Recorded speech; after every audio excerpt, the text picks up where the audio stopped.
BTS দাজ্জালের অনুসারী, BTS ইলুমিনাতির সদস্য। আচ্ছা, তাহলে চলুন আপনার ধারণা ভুল প্রমাণ করা যাক। জংকুকের হাতে যে চোখের ট্যাটু ছিল সেটা ঠিক, কিন্তু সেটা সে পরবর্তীতে মুছেও ফেলেছিল মুসলিম আর্মিদের বলার পর, কারণ সে জানতো না ওটা ইলুমিনাতির চিহ্ন।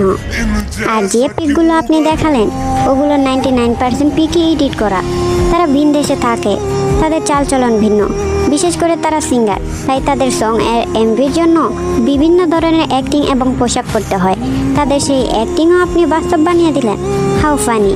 আর হ্যাঁ, বিটিএসরা তাদের গানের মাধ্যমে ইলুমিনাতি সম্পর্কে মেসেজ নয়, লাভ ইউর সেলফ সম্পর্কে মেসেজ দিচ্ছে। এক চোখ দেখিয়ে পিক তোলায় যদি ইলুমিনাতির সদস্য হয়ে যায়, তাহলে যেই সকল মুসলিম এক চোখ দেখিয়ে পিক তুলে তারাও কি দাজ্জালের অনুসারী? আর যে সকল হাতের ভঙ্গির পিক দেখিয়ে বুঝালেন তারা ইলুমিনাতির সদস্য, সেই সকল ভঙ্গি কোটি কোটি মুসলিম ব্যবহার করছে, বিশেষ করে পিক তোলার সময়। তার মানে কি তারাও ইলুমিনাতির সদস্য? আসলে না বিটিএস ইলুমিনাতির সদস্য, আর না দাজ্জালের অনুসারী। আসলে তারা খ্রিস্টান, তাই আপনাদের এমন মনে হয়। নিজের চিন্তাধারায় পরিবর্তন আনুন।